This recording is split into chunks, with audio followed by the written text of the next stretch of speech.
Welcome to the R to the J podcast. This is Rovan. I'm your host. This podcast is all about bringing individuals who are professionals in the career, investors who invest in real estate, crypto, and whatnot.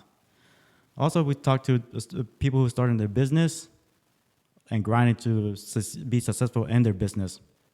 If you haven't so far, go ahead, like the video, comment the video, and let me know who I should bring over. Now, we are located in Southeast Texas, so let me know anybody who's locally so I can bring them along.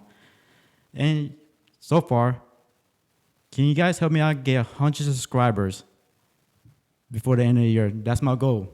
Let's try it. We could do it. And for all the snipers out there looking through the bushes, through the scope, go ahead and subscribe as well. And don't forget to hit the notification bell as well, too. Today, we have my good friend, Rich. Rich is a process operator for 10 years. He's going to tell us how and why he became a process operator. How are you doing, Rich? I'm good, man. Thanks for having me. Thanks for coming. It's good to be here. You know, I like your setup, everything that's going on, and I've watched your shows, your podcast, and it's a good thing you're doing. I like it. I like it a lot. Appreciate it. Thank You subscribe as well, too, right? I'm subscribed. Oh, okay. I am Thank you. subscribed. Appreciate that. I don't comment, but Oh, I okay. do like it subscribed. Okay. So yeah, it's good stuff. As long as you do one, you're good. Hey, there you go. Appreciate that. I'm helping out the algorithm. Okay. Yeah. So my first question to you is, what do process operators do? Okay. That's a great question. So I've been doing this for 10 years, and the term process operators is a very ambiguous term. So it can be from refinery facility to facility.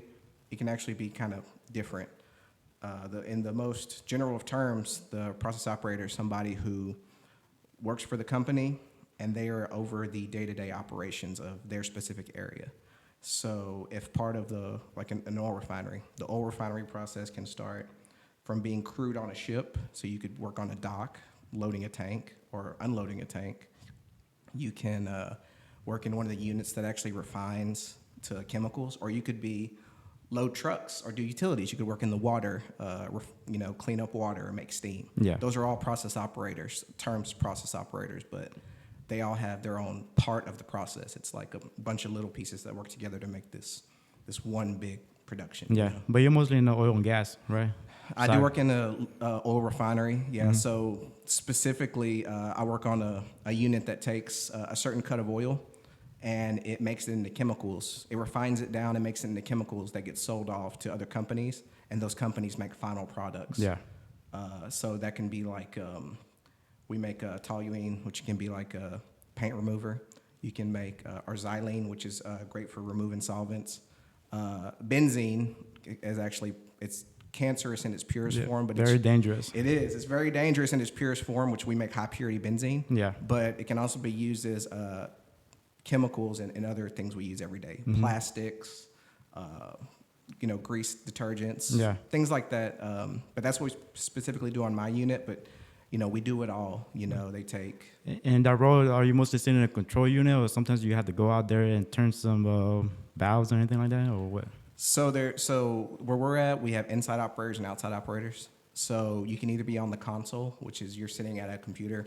And I'm sure you've probably seen the pictures, but for those who haven't, it's like screens all over, and you're basically clicking mouses, making moves, and then it's like the Simpsons, the Homer. Yeah, Homer Simpson can do it, so it can't be that hard, right? Yeah. But then you have your outside operator. Mm-hmm. Your outside operator is someone, if Central, the guy on the console, needs something done, eyes on something. Yeah. They're the ones that actually go out there and respond. They make their rounds.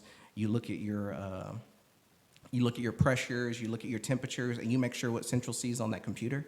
We call them Central. What they see on the computer matches, and if there's any oddities, if you drive your car every day, right? If a tick starts or a hum starts, you know that something's wrong, right? Yeah. Well, the same thing of being an outside operator, you listen to your pumps, you listen to your flows, and if you hear something weird or see something weird, you report it and you get it fixed. You call the appropriate skill or craft to fix it. The engineers pretty much, and let them. Engineer? Nah, they don't. I don't fix nothing. No, we. In that case, you call you put in a service order, a work order. Yeah. And then we have coordinators who actually assign the appropriate craft, whether it be instrumentation or even like a contractor, if it's like something as simple as a filter change. Yeah. Because, things get plugged, then we make it ready, we make it safe for the contractors to work on, and they do the physical labor of opening it up, changing out whatever filter elements we have, and then putting it back together. Okay. So it's a lot of different crafts that make it go, but we're the overseers of just the day-to-day of the day-to-day operations of it. Okay. What do you think is the pros and cons of being a process operator? Well, it's honestly, in this area, it's a very highly regarded job as far as, a lot of people want to do it because there's a lot of pros. Yeah. The pay is good, imagine. The pay is good. It's probably one of the few union jobs we have in the area. There's union plants and non-union plants.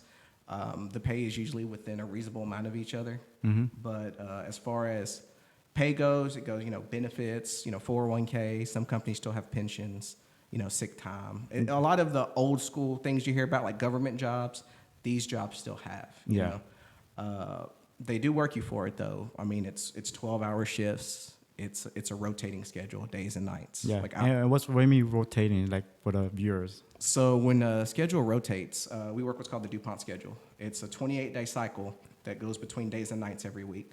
For instance, I just got off of a set where I work Tuesday, Wednesday, Thursday night. Got off 5 a.m. Friday morning. I'm off this weekend, and I have to go back Monday and work Monday at 5 a.m. and then work 4 more days. And then between that, if I work any overtime, I have to get my sleep straight so I can be awake at night to respond and then be awake during the day Monday to respond. So I have to, live my life, sleep right, and get whatever I can done to be ready for that next set. And it flips the other way around too. Yeah. There's one part of my set where I actually swap. I work 3 days in a row. I'm off for 24 hours, and I jump right to nights. Oh, that's crazy. And that's one of I'm a night owl by nature, so actually that's easier for me. But daylights, as we call them, when you wake up at 3:45 in the morning, to be there at 5 in the morning, that's it hurts sometimes. Yeah, it might be more easier if you're a single guy, but then you being married and having a kid, I bet that's pretty tough right there. Oh man, so when I started, I was single. I had a girlfriend, but I was single. So you're right, I can whatever it takes, wake up, go to sleep. Now that I've been doing it for 10 years. I got a little 2-year-old baby girl. I have a wife. Squeezing in what little family time I can. Sometimes you have to decide: do I want to sleep, or do I want to spend time with my wife and daughter? Yeah. And when you get your time off, it's great because out of 28 days, you only work 14 days out of that 28 days. You're scheduled to work. Yeah. But with the need as part of our contract, we have to have physical bodies in that control room. It's a 24-hour process. Yeah. So someone always has to be there. And with vacations, holidays, sick times, there's a lot of overtime involved. So even Thanksgiving and Christmas, somebody has to be there. I'm working Christmas and Christmas Eve that night, and it sucks. I was off Thanksgiving. That was nice. But Christmas, I'll be at work. Christmas at night, I'll be at work. So, Santa's going to have to visit me in the morning. So. All right. How about turnarounds? What do you think about those? I know they get pretty hectic. Man, it's a blessing and a curse, man. It's a different world out there for that. We try to limit them to scheduled turnarounds, but if we're talking like a scheduled turnaround, they're usually planned 2 years in advance, and they can go anywhere from 20 to 45 to 60 days.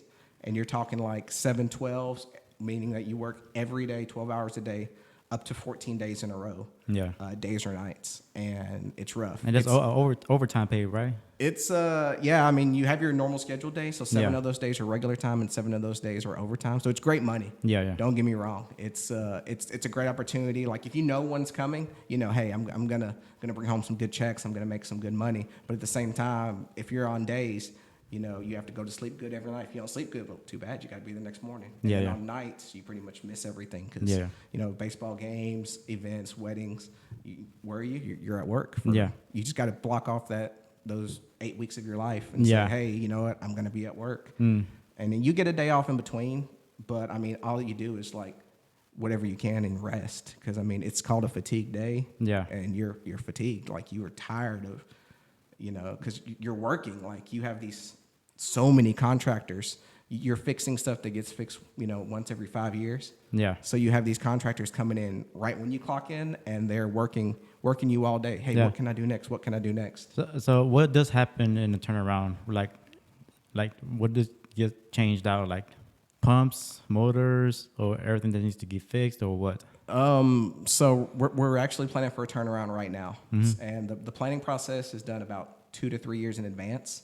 So right now we have people that are getting paid to walk our units, say, okay, this needs to be fixed. Valves that are hard to close, can't be closed. Transmitters that can only be changed on the run. Vessels that can't be taken out of service unless we're shut down. Like, for instance, we have a flare gas system, right? Yeah. And the flare gas system is responsible for taking any sour gases and keeping them out of the atmosphere. And it keeps us in compliance with, like, the EPA. Yeah. Well, we can't just turn that off in the middle of the run. Like, we can't just turn that off in the middle of the day and fix something in that vessel, because then we would be out of compliance.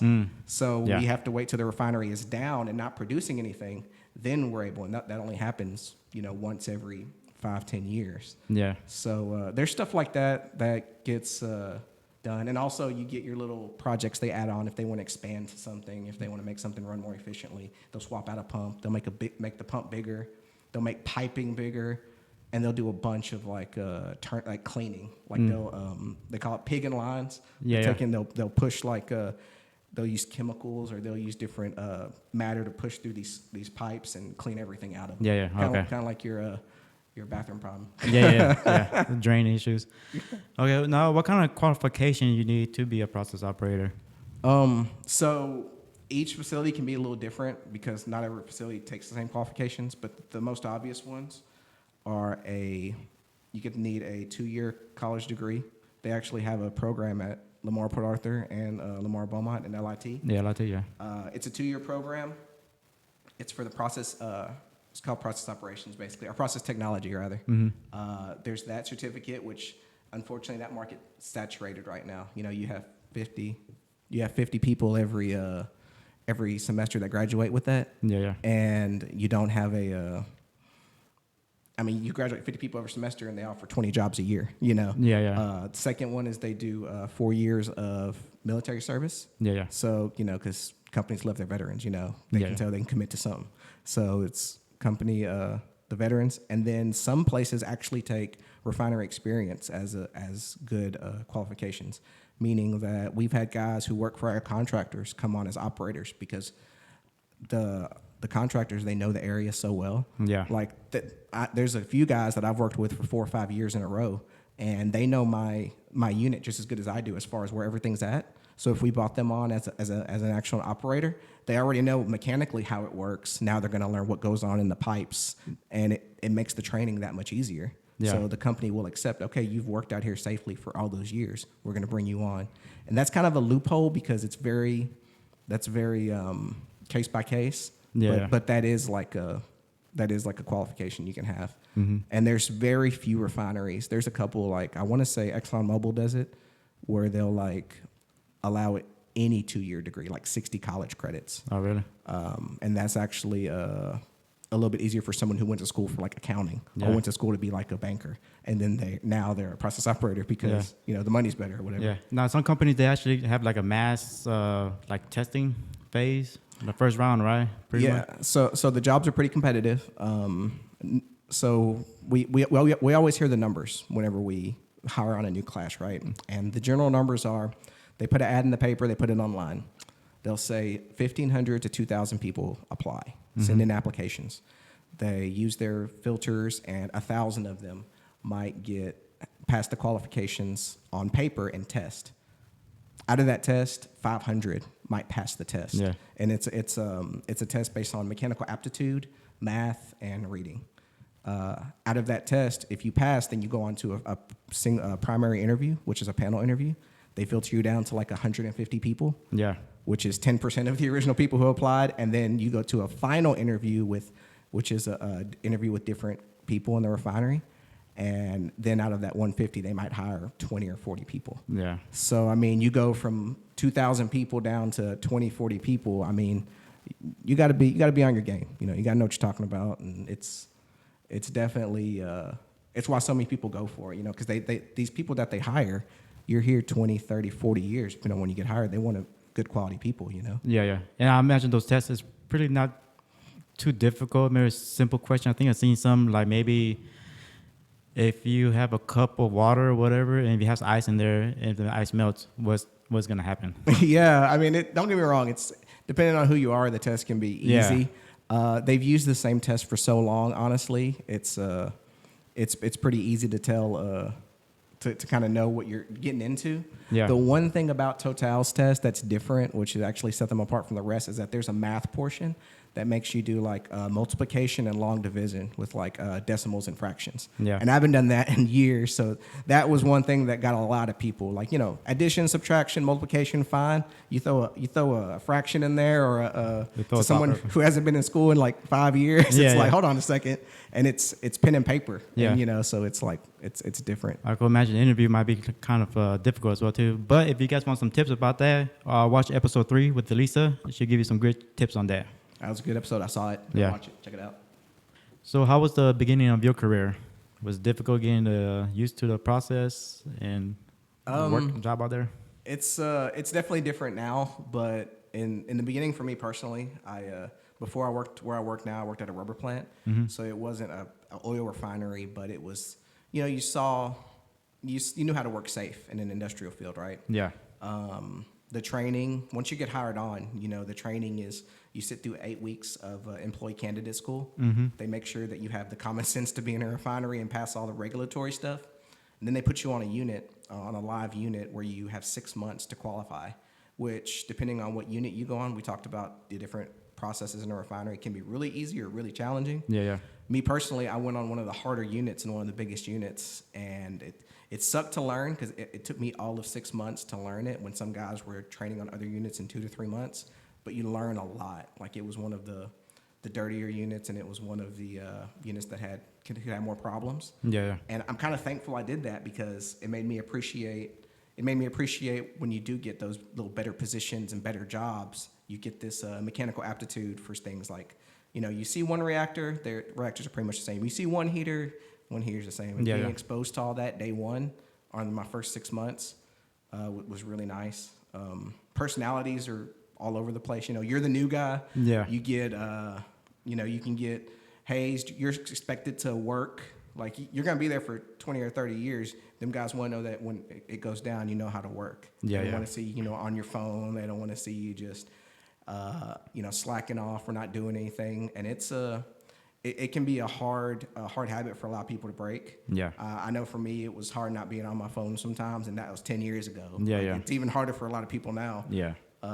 You're supposed to, some guys, they're like, I don't want to see you in here for 12 hours. You go outside, you walk your lines, you learn your process, and I'll see you in 6 months. Yeah, yeah. You got to earn that respect, earn that. Were you scared to turn on the valves or anything like that? Especially when you first started? Like, I mean, I was hoping anything to blow up and thing. I was definitely checking with people. I mean, they put you with some pretty slick guys who know what they're doing. And they're not going to let you do anything dangerous. You know, Yeah. they're not going to make you say, hey, turn that valve, and it's going to pop at you. Yeah, yeah. But they might put you on a valve that's a little bit harder to close than the rest. Oh, okay. You're like a glorified wrench. Oh, like, okay. hey, you see that valve we don't like turning? You go turn that valve. And it sucks. You might even be sweeping a unit. Yeah. Just you got to pay your dues. You know what I mean? Exactly. Yeah. You got to pay your dues. Yeah. I mean, it is what it is, and a lot of people don't understand that. Some people, unfortunately, think that we've had people come in that didn't think they were hired to do that and thought that they had more clout, and that doesn't end well. Because, we get asked by the bosses how they think about certain people and how they work. Most of the time, people adjust really well, but every once in a while, you get that outlier who's like, they see one guy on his phone or something, and they're like, oh, I can be on my phone too. Well, no, you need to learn your stuff first. Yeah. If something happens, that guy knows what to do. You just got here. I don't know you. I don't know what you can do, Mm-hmm. So after the beginning, and now you got 10 years experience, what have you seen has changed so far? Oh, man. Personnel has changed a lot. My class was hired because, something we've learned is that a lot of people who had these jobs been there 30 and 40 years, and they're a lot of baby boomers. Well, a lot of the baby boomers are now retiring, and they're retiring in waves. Since these jobs have such good retirements, these guys have pensions and 401ks and all these other savings vehicles. They can just say, oh, I don't want to work here anymore. I'm done, Yeah. And you have 50 guys that all turn 65 on the same year. Well, they're like, I got benefits now. So we're bringing on, like, the guys that work there, the head operators that work there when I hired on there, most of them, all but one, is still there. And he's getting ready to head out soon. But the rest, they're replaced with guys. You take a guy with 30 years experience and you hire a guy with 6 years experience. And that turnover has gotten worse and worse over the years because, the refinery itself is getting younger because all the older people are retiring. Yeah. So where it used to be you had a third of the refinery had 20 years, now it's like 10% of the refinery only has 30 years, the rest are 5 and less. Yeah. Are the competition as well too for going to other locations? Other companies? Not a lot with the older guys. A lot of the younger guys are doing that more. So, there's, we talked about union and non-union plants. More recently, since the pandemic, we've noticed that a lot of the non-union plants are like upping their pay because they can. Yeah. So it's harder to get talent, like really good seasoned talent. Yeah. But, especially with engineers, for instance, not just operators, but engineers, they'll do their 2 or 3 years. Then they'll go to the next company who's going to pay them, $30K more and, get paid more. Yeah. It's just right now, I think with our next contract, our union contract, hopefully they up the money. I mean, you've seen what the UAW's done. Yeah. You've seen what the Screen Actors Guild has done for wages and rights. Well, hopefully when it's our turn in 25. Everybody's hurting right now. Inflation. Dude. It's crazy. Yeah. So our contract negotiations were right in the middle of COVID before inflation hit. So the company got off cheap with their regular raises, which are 3 to 4%. Yeah. And then every other company that's not unions went up 10, 15%.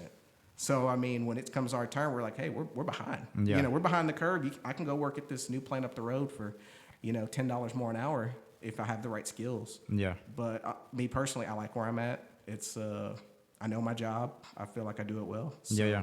I don't plan on going anywhere anytime soon. But, you never know. It's not always about the money too, I mean, it's It's the people you work with as well too. Oh, dude, you spend 12 hours a day with your people. Like once you're on your schedule, your unit, with your shift, those 4 people, I spend more time with them awake than I do my own wife sometimes. Yeah. Because I go home to sleep, and I'm with these guys awake at work. So, I mean, if you don't get along with your coworkers, it's going to be a long 12 hours, dude. Yeah, I could imagine. But it's, like, I have a good shift. I'm not, the guys I work with, I see them as friends. We can hang out outside of work. That's good. And we don't just talk about, like, we have a rule when we're not at work, we don't talk about work. Who wants to talk about, hell, barely when we're at work, we talk about work. You guys play that game where whoever talks about work has to pay the tab? We did that. We've done that before. Okay. We set that rule right when we first got there. Okay. But it's good, though. I enjoy my crew. I enjoy who I work with. Pretty much everyone I work with, I enjoy. I feel like I can work with pretty much anyone, and because I know my job. So even if there's someone I don't agree with, or I can still do my job well. Yeah. And some people keep to themselves. Some people talk more, but it's just different personalities, and you just fill each other out. Yeah. Last question. Any stories you could tell us? You know what? I can, and I'm not gonna say names because the guy if he hears this knows what I'm talking about. But we have So when you're a new hire, right, you kind of earn your stripes. They send you, the other operators send you on errands. And if you haven't been in a refinery before, you don't know what some things are called. You know? So there's a lot of terms we use. Well, there's running jokes about, hey, can you get me a bucket of AIR, a bucket of air? Yeah. Can you get me a skyhook, a ground guide, like all these weird things. And, if you're new, you're like, okay, let me go to the warehouse or let me go order one. Well, there's this guy that hired on another unit, and they said, hey, man, we need to put a nitrogen blanket on this. We need a nitrogen blanket to help make this tire ready. Well, a nitrogen blanket does exist, but it's literally when you put nitrogen on top of a process to keep pressure on it or to cover it. But it's not a physical, like a blanket. Not a blanket. It's not a blanket. So, but they say him, hey, go to the warehouse, find me a nitrogen blanket. I need one. So they got this guy running all over the refinery, calling units on the phone, calling on the radio. Well, he gets around us. He's done this 3 or 4 times. We're like, hey, we know the deal. It happens to everybody. So we kind of know what's going on. So he calls on the radio, hey, how about your reformer? It's the name of my unit, reformer. We're like, go ahead. And he's like, hey, they told me I need to find a nitrogen blanket. Do y'all have one over there? And they're standing there, and it takes everything in us. We're like, we're not going to ruin this. So a buddy of mine hops on the radio. He's like, well, how big do you need? And he's like, there's a silence for a few seconds, and he's like, oh, about an 8x8. It's like, nope, all we got's a 12x10, sorry. Lets him go.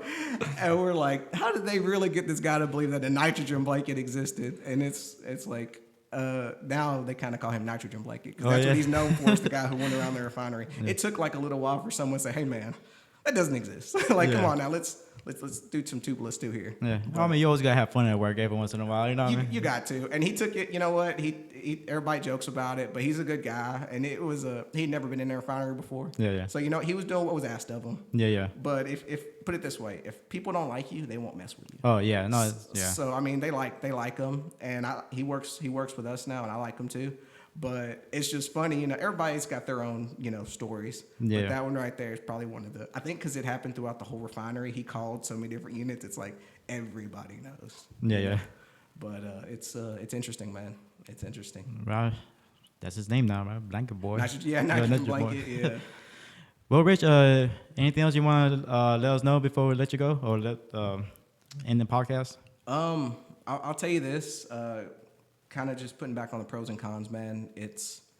There's definitely more good days than bad days. It's not for everyone. A lot of people do it because of the money and benefits. It's good money, it's good benefits, but you have to be prepared. You're going to miss birthdays, you're going to work weekends, you're going to miss weddings. You can, now we have like, if you need something like sick time, maternity leave, paternity leave, they'll give you that. Yeah. But I mean, like, I've missed birthday parties of family members. I'm missing Christmas with my family, at least that day, and it sucks. Yeah. But I mean, it's a give and take, right? Yeah. I don't plan on doing it the rest of my life. Some people love it and they work to the day they retire. Other people move on to day jobs. Yeah. I probably would want like a day job later in life once I'm a little more established. Yeah. But you gotta be prepared for it. It's not for everybody. Mm-hmm. There's women that do it. We work with women in our unit and other units, so it's not just for men. Originally it was geared towards men, but it actually has if a valve's too hard to turn, you're going to have help with it, and they can learn just as easily as a man, how to do it. So it's for anybody, guys, girls, whatever they call them. Yeah. Yeah. Well, I mean, I appreciate you coming, telling us about the process operator life. Right. Thanks for having me, man. I hope we're making some good information from this. Yeah. And guys, if you guys like the information, like, comment, and subscribe as well too. And we'll catch you next time, right? There you go.